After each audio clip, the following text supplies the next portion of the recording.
Welcome to Bone Break, the 10-minute podcast that covers basic orthopedic content for the aspiring orthopod. Get a coffee, go for a walk, or just sit back and relax. It's just bones for 10 minutes. Today's topic is ankle fractures, specifically lateral malleolus fractures. A 24-year-old presents to the emergency room after tripping in a game of soccer that evening. She heard a snap at the time of the incident and was unable to weight bear on her left leg. She is driven to the hospital by a teammate, who stays with her during the consult. She is otherwise healthy, she takes birth control, she is allergic to shellfish. She has never had a surgery before. She is a graduate student who plays soccer recreationally twice a week. She drinks socially, is a non-smoker, and smokes cannabis once a month with her friends. She is in a long-term relationship with her boyfriend, who was at the game but refused to drive her as he didn't want to wait in the emergency all night. On physical exam, her ankle is swollen and bruised. She is tender over the lateral malleolus, but not over the medial malleolus. She has no tenderness to palpation to the base of the fifth metatarsal or the navicular bone. She is unable to weight bear and has restricted dorsiflexion and plantar flexion. She is neurovascularly intact. AP, lateral, and Mortise views of the ankle are ordered. Radiographs show a Weber C fracture of the left fibula, with no fracture of the medial or posterior malleolus. On the Mortise view, there is an increased gapping of the medial clear space. The patient is put in a plaster, 3-sided slab and consented for surgery. She undergoes an open reduction and internal fixation of her left ankle. She remains in a 3-sided splint for 2 weeks before the staples are removed. At her post-op visit 2 weeks later, she is referred to physiotherapy for early range of motion of her ankle. We have presented a case of an operative Weber C ankle fracture. We will explain what the Weber classification is later in the episode, but first let's start by breaking this case down. Ankle fractures, or lateral malleolus fractures, are a common orthopedic trauma injury. They result from direct or indirect forces at the ankle, generally resulting from a twisting mechanism, which can produce rotational, translational, and axial forces. They follow a bimodal distribution, with a higher incidence occurring in older females between the age of 75 to 84, or young males between 15 and 24. Ankle fractures are different to ankle sprains in that ankle sprains are injuries to the various ligaments of the ankle. You may have also heard of a high ankle sprain. This is a specific type of injury to the ligament that bridges the tibia and fibula together, known as the syndesmosis. In an ankle fracture, the syndesmosis may or may not be disrupted, but the fibula will be broken in the distal third. A 24-year-old presents to the emergency room with a tender left ankle. What is important to know on history? A thorough history is important, along with the mechanism of injury. The position of the foot, whether it is supinated or pronated, may help predict the injury pattern and if the syndesmosis was disrupted. For a full review of the ample history for orthopedic injuries, be sure to go back and check out episode 1, where we go over this framework in greater detail. Did you notice anything unusual about the patient's history of presenting illness? The patient mentioned being in a relationship with a partner who didn't want to wait at the emergency room. A study by Benderi et al. In 2011 demonstrated that 1 in 6 women presenting to fracture clinics have experienced intimate partner violence in the past year. Screening for intimate partner violence is an important part of a thorough social history in patients presenting with fractures. You can open the conversation by probing the patient about their feelings on their relationship.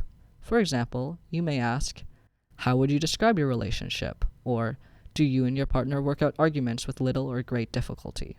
Or, "Do you feel safe in your current relationship?" It is useful to know of local resources that you can refer your patient to if they are dealing with intimate partner violence. We have attached a list of local resources in the show notes. As always, you will want to perform a full, thorough physical exam. You start with inspection. If you can see the patient coming into the emergency department, are they limping? What is an integral part of the physical exam for this patient? On closer examination, you will need to check for open wounds, deformities, as well as bruising and swelling. You can also palpate the ankle, as was done in the current case, to localize areas of maximal tenderness. A complete neurovascular exam should be completed in the lower limb, including evaluating pulses, as well as motor function and sensation of the 5 peripheral nerves of the lower extremity. These include the deep perineal nerve, the superficial perineal nerve, the tibial nerve, the saphenous nerve, and the sural nerve. Your physical exam is important to determine your suspicion of a fracture. We will discuss this later in regards to the Ottawa Ankle rules. How would you perform a lower extremity neurovascular exam? Just like in our previous episode, it's important to have a good approach to a lower extremity neurovascular exam. Properly assess the vascularity of the lower extremity. there are 2 pulses you palpate. To palpate the dorsalis pedis, identify the extensor hallucis longus and palpate lateral to this on the dorsal aspect of the foot. To palpate the posterior tibial pulse, identify the medial malleolus and palpate behind it, halfway between the medial mal and the Achilles tendon. Try this on your own feet and see if you can identify these pulses on yourself. Sensation should be evaluated for each nerve. The deep perineal nerve can be tested by feeling the first dorsal web space. The superficial perineal nerve can be assessed on the dorsum of the foot. The tibial nerve can be assessed on the plantar aspect of the foot. The sural nerve can be assessed on the lateral aspect of the foot. And the saphenous nerve can be assessed on the medial aspect of the foot. The deep perineal nerve is responsible for extension of the big toe. The superficial perineal is responsible for foot eversion. And the tibial nerve is responsible for flexion of the big toe / foot plantar flexion.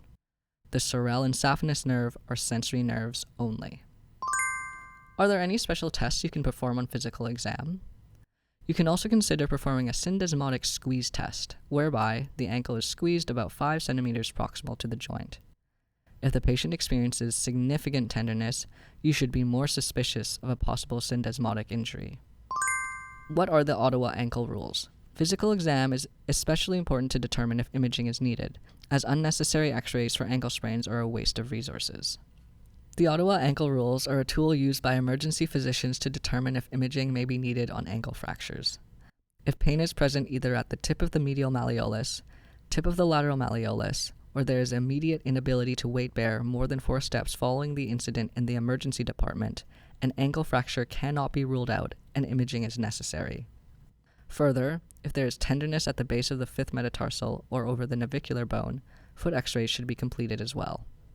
On physical exam, she is tender over the lateral malleolus, but not over the medial malleolus or the base of the 5th or the navicular bone. Her ankle is swollen and bruised. She is unable to weight bear and has restricted dorsiflexion and plantar flexion. She is neurovascularly intact. What x-rays should be ordered for this patient? AP, lateral, and Mortise views of the ankle are ordered. The Mortise view of the ankle is taken with the leg internally rotated 15 degrees, so the x-ray beam is perpendicular to the joint line. It is integral to assess the structural integrity of the ankle.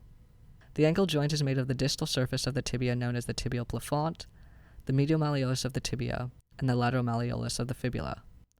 The posterior malleolus is the posterior portion of the tibia that is part of the joint. The tibial plafond articulates with the talus. As we've already reviewed, the syndesmosis is the ligamentous complex responsible for maintaining integrity between the tibia and fibula, resisting axial, rotational, and translational forces. You can think of the ankle joint like a circle. A break in one part of the circle can still be stable like an earring. However, a break in 2 places will disrupt the circle. When this happens, the joint is unstable and needs to be fixed. On X-ray, there are several measurements that could be hints to a disrupted joint. There are 2 measurements to know: the medial clear space and the tibiofibular overlap. The medial clear space is measured from the tip of the medial malleolus across to the talus. Greater than 5 millimeters on Mortise view may indicate lateral talar shift resulting from injury to the deltoid ligament, which is on the medial side of the ankle.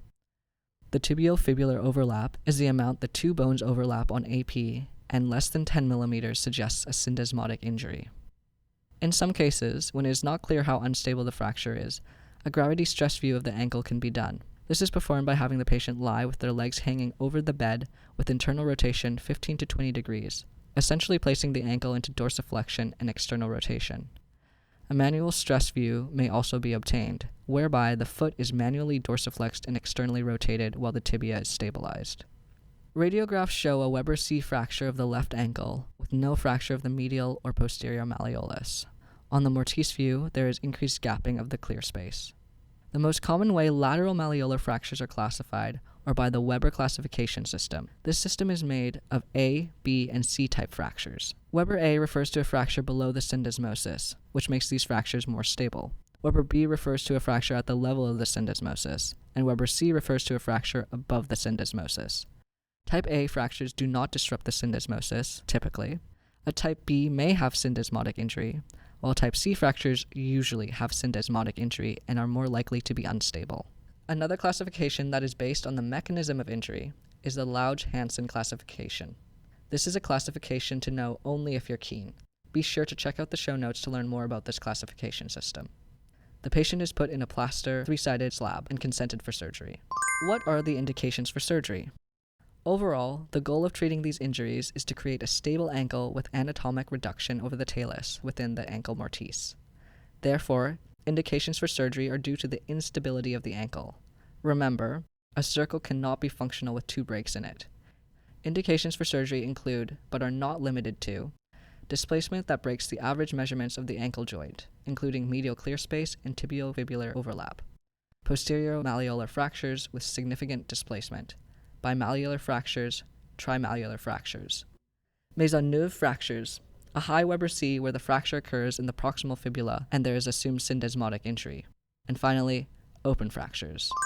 What approaches can be used to fix the fibula? The most common approach to ankle fractures, specifically for the lateral malleolus, is the lateral approach to the fibula. The incision should be centered over the center of the fracture and in line with the fibula. The dissection plane is between the peroneus tertius, part of the anterior muscle compartment, and the peroneus longus and brevis, part of the lateral muscle compartment of the leg. Structures to be aware of include the superficial peroneal nerve, which pierces the fascia of the peroneals about 10 to 12 centimeters above the lateral malleolus and is anterior to the incision. This nerve should be identified and protected if encountered. The patient undergoes an open reduction and internal fixation of her left ankle. She remains in a back slab splint for 2 weeks before the staples are removed. At her post-op visit 2 weeks later, she is referred to physiotherapy for early range of motion of her ankle. Core questions.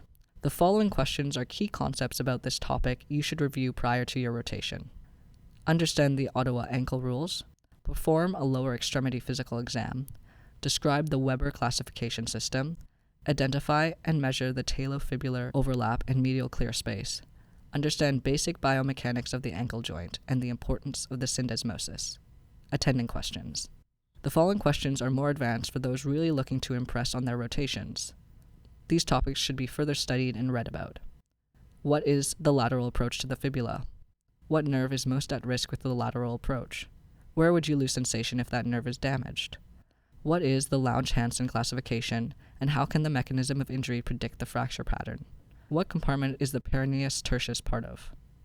We hope after listening to this podcast you can describe the important findings you should look out for on ankle x-rays, outline the diagnosis and management of ankle fractures, have an early understanding of the operative approach to fixing ankles, recognize that intimate partner violence should be screened for in fracture clinic visits. This podcast is designed for you to re-listen and test yourself at each core question as indicated by the bell. Thank you for listening to Bone Break. I'm your host, Dr. Cade Van Kampen. We will see you next time to learn about clavicle fractures.